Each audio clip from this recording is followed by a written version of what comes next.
What's up, everybody? Dr. Dylan here. We're going to go through the 90-90 position today, the setup, and how you can use it to help improve your overall hip rotation, which is something that your hips might greatly need. Now, let's go through the initial setup, and then I'll show some key details that'll help you get the most out of it every time you're working on these. So the 90-90 position. We're setting up first. What I'm trying to do is make 90-degree angles at both of my knees here. Now this is the base position. We can always adjust it, and I'll show some ways to do that. But ideally, I'll be here. My knee is going to be directly in front of the hip, 90-degree angle at the knee, so my ankle's coming straight out. Now my back leg or my trail leg is going to mirror that, where it's coming straight out from my hip, 90-degree angle here. It's going to make just like a box in between both of my legs. So ideally, this is the good setup that we're looking to find. Now, if you have some major limitations, we will have to adjust this a little bit, but there's always a way that we can get you into the position to get the most out of it. Now, we'll talk about the trail leg first, and then we'll go into the lead leg. So hip internal rotation on this back leg, hip external rotation on this front leg. So breaking that down a little bit more, if I'm sitting here, my thigh or my hip is flexed to about 90 degrees. If I rotate my foot outwards, my femur is rotating in. We call that internal rotation. If I go the opposite direction, my foot is coming across my midline, my femur rotates out. Now we're talking about hip external rotation. Both really important motions, really important for the health of your hip joint, and something that if you have limitations, we want to try and start working on it, try and start addressing them. So again, we'll go into the trail leg first. So here, I'm in that 90-90 position. I'm trying to make those 90-degree angles if I can. Really important on this initial setup is I'm trying to sit my glute or my hip all the way to the floor as much as I can. Now we also get a little stretch into hip abduction, which is my leg going away from my midline. So in that position, you may feel a few different things, but I'll tell you kind of what we're looking for. So as I'm in this 90-90, I'm sitting my pelvis or my hip down towards the floor. I'm trying to get as flat as I can. As I do that, I'm trying to stay as tall as I can, rotating towards that back leg. Now the stretch is a little different. We're stretching deeper in around that hip capsule. So it's going to feel a little different than just a regular muscular stretch that you would think of. So once you're in that position, what you may start to feel is some pressure around that hip joint itself, and may spiral kind of around the outside here. Now, if it's any pinching, anything like that, I want you to back off, especially if you have some major limitations in that position. You can always start working on your mobility, obviously where your body needs it or where you're able to get to. So don't push through any pain once you get into these positions. But I'm sitting my hip down as flat to the floor as I can. More of a front view here. Again, if I'm restricted, my posture is going to be leaning out a little bit more because of the tightness, maybe in my groin or that hip capsule itself. It's going to start propelling me out to the side. So I want to get as tall as I can. I want to sit that hip down towards the floor, trying to get as flat as I can here.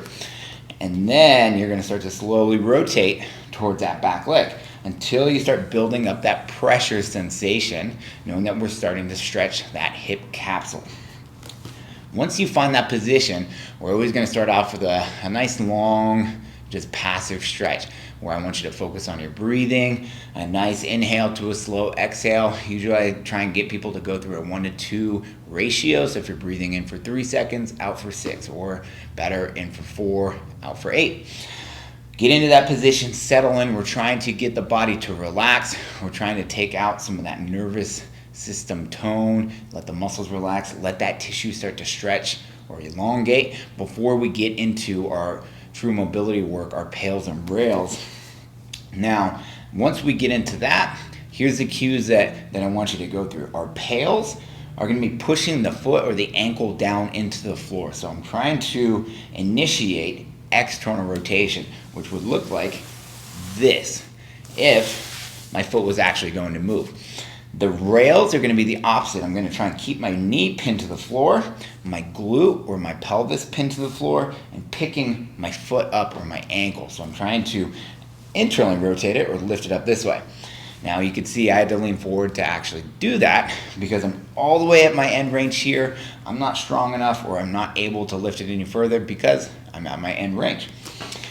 So again, pails and rails to help improve internal rotation on this trail leg here. What you would do is get into that setup. My pelvis is down tight. I'm as tall as I can. I'm rotated back as far as I can. I know I'm at my end range here. I feel a good stretch in that hip capsule on my right hip here.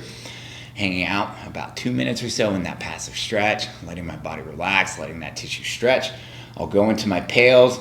I'm slowly, after irradiating, creating some tension through the rest of my body, I'm going to drive my foot or my ankle down into the floor, starting gradually, 10% effort, build up to 20, ramp it all the way up into your greatest, safest contraction or maximum effort. Typically, we're going for 10, 15 seconds at max effort. Right after that, I'm going into my rails, where I'm trying to maintain the same position the entire time. One little trick I like to use is if you put your hand down on the floor right in front of the thigh. So I'm just making a little bit of contact here. When you go through your rails, you want to be able to contract that tissue on the outside of the hip, those internal rotators, to pick the foot up, or attempt to. If I have my arm here and I lose position, my thigh is going to start pushing into my arm. You can use a yoga block for that same reason. If I start to initiate internal rotation and I lift, that yoga block is going to start to tip over. Same thing with the forearm if you don't have that yoga block next to you. So the idea is, once we're in these positions, that we're working on our pails and rails at that true end range. So it really is about the setup. Try that out for that trail leg. And if this is something that you're still having a really hard time getting into, there's always little modifications. So what I'll do first is we might just boost your entire body up if we have some good limitations on that trail leg. So you can see I'm still in my 90-90. I'm just sitting up on my yoga block here. It's going to take out some of the flexibility demands on this leg here. What I'll try and do is the same thing. I'm going to sit some weight down onto that pelvis, rotating back towards that trail leg. Should be looking to get that same pressure, stretch sensation of the capsule. I can do my pails and rails from this position. Same thing, as I go into my rails, I'm trying not to roll forward or start to move my upper body. We're trying to isolate that hip joint.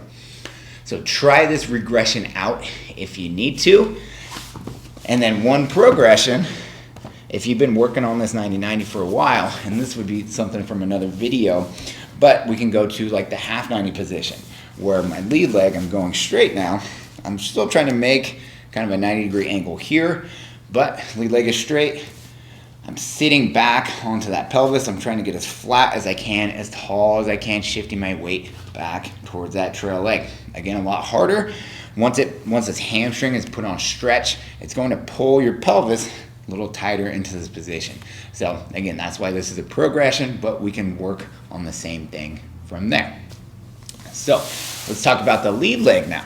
So external rotation here, same thing on my initial setup, but now I'm not too worried about sitting back because we're driving forward over that lead leg. But one thing I do want to go through is a little pelvic tilt. So anterior pelvic tilt or a posterior pelvic tilt. If I was on my hands and knees here, an anterior pelvic tilt would be sticking my butt up in the air or angling my tailbone forward. And a posterior pelvic tilt would be tucking my tailbone, rounding my low back into this position here. So anterior tilt, posterior pelvic tilt. We're looking at the tailbone or the pelvis here. So we'll use that with our setup in that 90-90 with that lead leg. I'll go back to my position here. So what I'm going to do right off the bat is just create a little tension. I'm going to lift myself off the floor, and I'm going to pull my thigh deeper under me. At the same time, I'm going to try and go through a little anterior pelvic tilt. Create a little arch in my low back. There. Once I'm in that position, I have weight over that hip, maintaining that 90-degree angle here. I'm leaning forward into that external rotation stretch. And we're going to feel a little capsule stretch on the back side of that hip here. We shouldn't feel pinching or anything on the front side. Now, something that I really see is pretty common is people get in this position, and a lot of people can do it, is Here, I'm just about at my end range for that hip. But if I compensate through my back, I can show you how I can do this pretty good. So if you go to different classes or you see folks working on this, you might see that compensation. All I'm doing is moving through my spine to actually look like I'm doing more than I am. But start off up in the air here, pull that thigh under you, little anterior tilt, set the weight back onto it, gently come forward. The whole goal, we're trying to maintain a good erect spine as I'm coming into it. I'm not trying to lose it in this position. So at the same time, as you get into position here, maintain that anterior pelvic tilt. Find your stretch, again, some pressure more towards the back side of that hip joint itself. What I would do if we're looking to build mobility, hanging out, again, 2-minute passive stretch. Find where your body needs it the most. You can angle around a little bit, scan that position, and then getting into our pails and rails. So the cues for those, we're in our full end range. I'm feeling that stretch. My pails are going to be very similar to that last one, pushing down into the floor with the ankle. So I'm trying to initiate internal rotation, meaning that if that floor wasn't there, my foot would be sliding here and my hip would be internally rotating. My rails are going to be trying to pick that foot up from the floor, right? Similar to the opposite side too. So similar on what you're looking for with those pails and rails. A cue I like to think about is if there's a scale under your foot or your ankle, whether you're doing your external rotation or your internal rotation, you want to make that scale read as heavy as possible when you ramp up to your maximum effort. We have to hold that max effort. We're trying to build more strength, more range of motion, which means we need that intensity to be there. And then right off the bat, when we go into our rails, we're trying to lift that foot up, pulling further into external rotation, and also pulling your upper body, your trunk, deeper into that stretch. If you initiate your rails and you feel that stretch get a little bit more intense, then you're going the right direction. Now, same thing with our yoga blocks here. If we need to regress this position, if the 90-90 is just something that you have difficulty getting into, I'll do the same thing to start off. Is I'm gonna elevate up onto my blocks here. And actually we can go 2 blocks first so you can see that now my hip is slightly less externally rotated. My knee is higher than my ankle here. So this is a good place to start off. I'll set up the same way. I get my anterior pelvic tilt. I start coming forward as far as I can until I start feeling that stretch on my on the back side of that lead leg hip. Now if you want to take it a little deeper this way, now we're going a little bit more into that externally rotated position. I'll set it up the same way. The elevation here is just a great idea if you have some restrictions, especially on that trail leg, because again, it takes away from the requirements to get into this position. So that's one way that we can regress that externally rotated 90-90 position here, so you can keep working on it if you have some major limitations. A progression, if we're in this 90-90, if you really need to get a little bit more out of it, now I'll go the opposite way. I'll put that block under the ankle. Now you can see my knee's not going all the way down to the floor, but what it's doing is lifting further up into external rotation.